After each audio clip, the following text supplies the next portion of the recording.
The boy who harnessed the wind. Movie బిగినింగ్లో పెద్ద ఆయన చనిపోతాడు. ఆయనకి 2 కొడుకులు, వాళ్ళకి ఇంకా పిల్లలు ఉన్నారనమాట.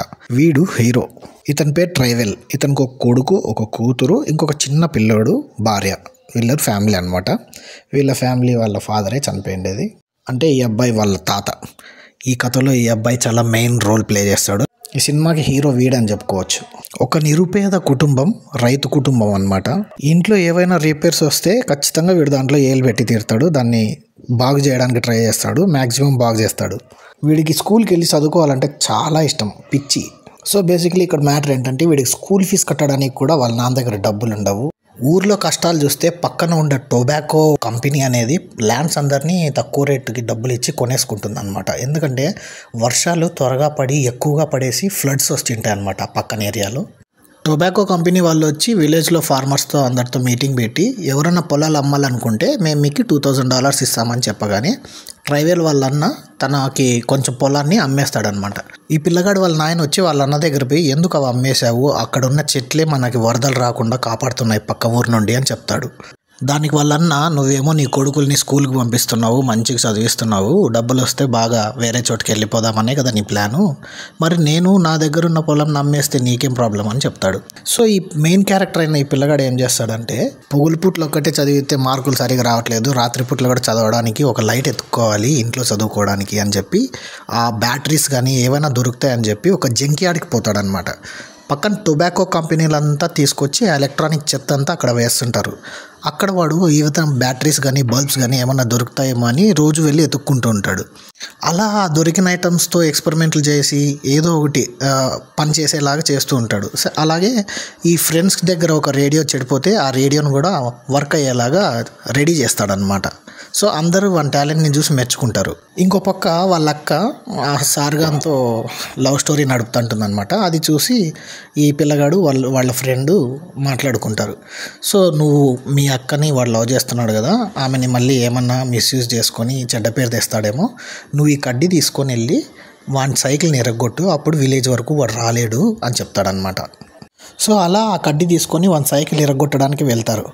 అక్కడికి వెళ్ళిన తర్వాత ఈ పిల్లగాడు నేను ఆ సైకిల్ పలగొట్టలేను అది ఇది అంటే వాళ్ళ ఫ్రెండ్ వచ్చి సరే ఓ పని చేయి, లైట్ తీసుకో దుబ్బేసి, ఈవినింగ్ మనం చదువుకోవడానికి పనికి వస్తుంది కదా నువ్వు చదువుకోవడానికి, సో లైట్ దొబ్బే అంటే ఆ లైట్ని చూసి దొబ్బేయడానికి ట్రై చేసి ఆ లైట్కున్న వైర్ని తీసుకొని అలాగే వెనక్కిపోయి చూస్తే ఆ టైర్కి ఒక మోటార్ అటాచ్ అయి ఉంటుంది. అది చూసి అబ్జర్వ్ చేసి వాడికి ఒక ఐడియా వస్తుంది, ఓహో దీనివల్లే లైట్ ఆన్ అవుతుందా అని. ఇంకోవైపు ఇంకా పొలాలు సరిగ్గా పండట్లేదని చెప్పి వాళ్ళ నాన్న వాడిని స్కూల్ మానిపించేయాలని ప్లాన్ చేస్తాడు. ఎందుకంటే ఫీజుకి డబ్బులు కట్టడానికి లేవన్నమాట.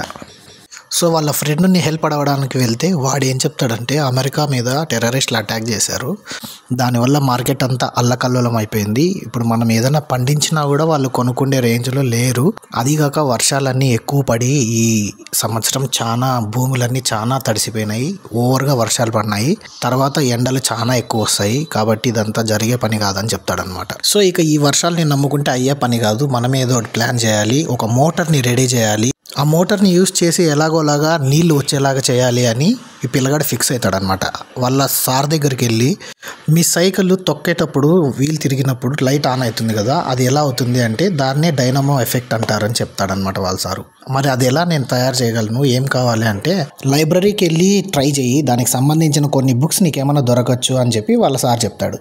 అయినా నీకు ఫీజు కట్టలేదు కదా, లైబ్రరీ కార్డు లేదు కదా, అంటే క్లాస్కి కూడా రాకూడదు, ఈరోజు నువ్వు క్లాస్కి వచ్చావు, నేను ప్రిన్సిపల్తో చెప్తే నీకు ఇప్పుడు ఏమైద్ది అంటే మీరు చెప్పర్లేను సార్ అంటాడు. నేను ఎందుకు చెప్పను అంటే ఎందుకంటే నేను కూడా సీక్రెట్ని దాచిపెట్టగలను మీలాగే అంటే ఏం సీక్రెట్ అంటే మా అక్కని కలవడానికి ఒక మనిషి సైకిల్ వేసుకొని వస్తాడు రోజు మా విలేజ్కి, ఆ సీక్రెట్ గురించి నేను ఎవరితో చెప్పానని చెప్తాడు అనమాట. సో బేసికలీ ఇక్కడ గవర్నమెంట్ ఎలా ఉందంటే పీపుల్ ఎవరైనా కూడా అక్కడున్న మేయర్ కానీ పెద్ద మనుషులు ఎవరైనా కూడా గవర్నమెంట్కి ఆపోజిట్గా మాట్లాడితే వాళ్ళని స్టేజ్ వెనక్కి తీసుకెళ్ళి అప్పటికప్పుడే కొట్టేస్తారనమాట.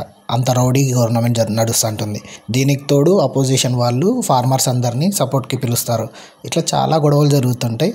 మీన్వల్ మన మెయిన్ క్యారెక్టర్ వచ్చి ఫీజు కట్టకుండా స్కూల్కి వెళ్ళినందుకు వన్ స్కూల్ నుండి ఎక్స్పెల్ చేస్తాడు ప్రిన్సిపల్ గారు.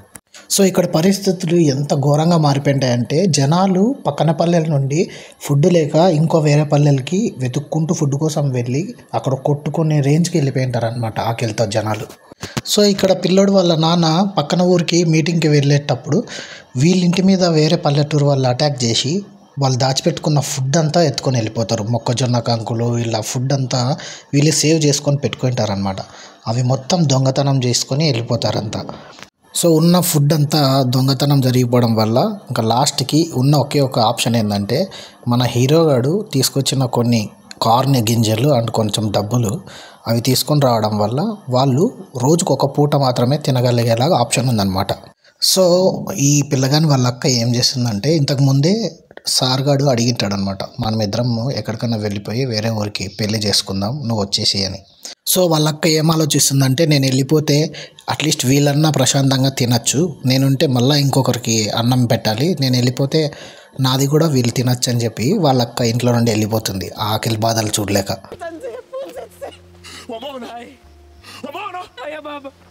దీనికి ముందు రోజు వాళ్ళ తమ్ముడు అడుగుంటాడనమాట, సార్ సైకిల్కి ఒక డైనమో ఉంటుంది, ఆ డైనమో నాకు ఇస్తే నేను ఆ డైనమోతో మోటార్ పని చేసేలాగా చేసి మన ఊరికి వాటర్ తీసుకొని రాగలను, అది ఎలా చేయాలో నాకు తెలుసు, సో ఎలాగైనా సార్తో మాట్లాడి ఆ డైనమో ఎలాగైనా నువ్వు నాకు తెచ్చివ్వు అని అడిగింటాడనమాట.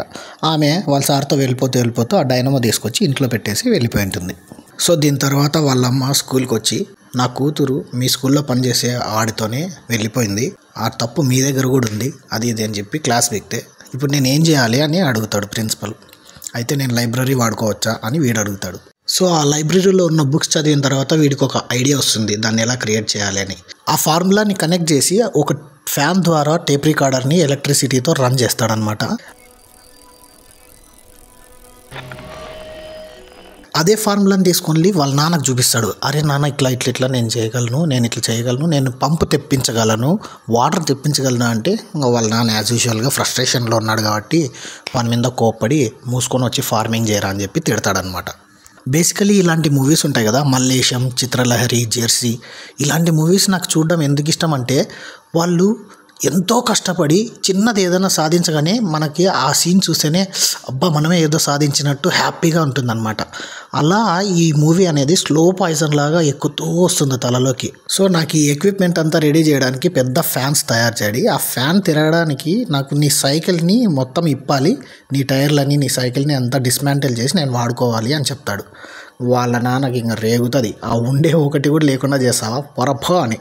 దాని తర్వాత వాళ్ళ ఫ్రెండ్స్ని ఇంకో ఇద్దరు పెద్దోళ్ళని తీసుకొని వెళ్ళి సైకిల్ అడగాలని ట్రై చేస్తాడు, అయినా వాళ్ళ నాన్న వాళ్ళని కూడా తిట్టి పంపించేస్తాడు. లాస్ట్కి ఇంకా అయ్యే కథ కాదు అని చెప్పి సైకిల్ దొంగతనం చేసి ట్రై చేస్తాడనమాట. సో ఇంకా లాస్ట్కి వాళ్ళ భార్య కూడా వాడికి రివర్స్ అవ్వడం వల్ల సరే నా కొడుకుని నేను ఎంకరేజ్ చేయాలి, మా నాన్న ఎలాగో నన్ను ఎంకరేజ్ చేయలేదు, నా భార్య నాకు రివర్స్ అయిందని చెప్పి వాళ్ళ కొడుకుని ఎంకరేజ్ చేయాలని ఫిక్స్ అవుతాడు. బేసిక్గా వీళ్ళ ఊర్లో వీడు కొంచెం మంచి పేరుండేవాడు, సో వాళ్ళు వీడేం చెప్తే అది వింటారనమాట. కాబట్టి అందరూ కలిసి ఆ పిల్లగాడికి సపోర్ట్ చేయాలని ఫిక్స్ అవుతారు, అందరూ కలిసి వానికి సపోర్ట్ చేస్తారు. ఈ సీన్స్ చాలా బ్యూటిఫుల్గా ఉంటాయి అనమాట, ఒక్క డైలాగ్ కూడా అవసరం లేదు ఇక్కడ, అంత బ్యూటిఫుల్గా ఉంటుంది ఎండింగ్ అనమాట. ఇక లాస్ట్లో ఆ పిల్లగాడిని చూపిస్తారు, ఆ పిల్లగాడి పేరు ఎంతవరకు చెప్పలేదు కదా, విలియం తన పేరు. ఆ విలియం అనే వ్యక్తి నిజంగానే ఇలా వాళ్ళ విలేజ్కి హెల్ప్ చేశాడనమాట, ఆ విండ్ మిల్తో కరెంట్ని కనిపెట్టి. సో విలియంకి మలావి అనే విలేజ్లో ఉండే కాలేజ్ నుండి స్కాలర్షిప్ వస్తుంది.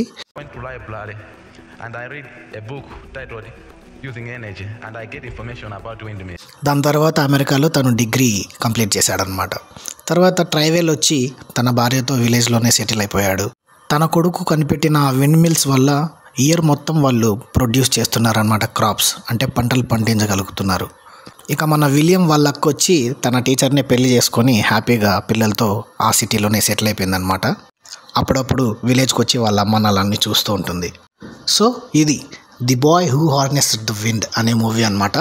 మూవీ అయితే చాలా బాగుంటుంది. ఈ మూవీ చూడడానికి ఇంగ్లీష్ కూడా అవసరం లేదు, ఒక యావరేజ్ ఇంగ్లీష్ వచ్చినా కూడా చాలు, బిలో యావరేజ్ అయినా చాలు. సో మూవీ ఎక్కడ దొరుకుతుంది అనేది నేను కామెంట్ సెక్షన్లో మెన్షన్ చేయడానికి ట్రై చేస్తాను. ముందు ఇంకా మంచి వీడియోస్ వస్తున్నాయి అనమాట. సాగర సంగమం, జెర్సీ ఇలాంటి కల్ట్ క్లాసిక్ మూవీస్ గురించి నేను ఒక సిరీస్ తీద్దామని ప్లాన్ చేస్తున్నాను. సో అవి మిస్ కాకుండా ఉండాలంటే ఖచ్చితంగా మీరు ఛానల్ని సబ్స్క్రైబ్ చేసుకోండి. సో ఈ వీడియో కనుక మీకు నచ్చినట్టయితే సబ్స్క్రైబ్ చేయండి, లైక్ చేయండి.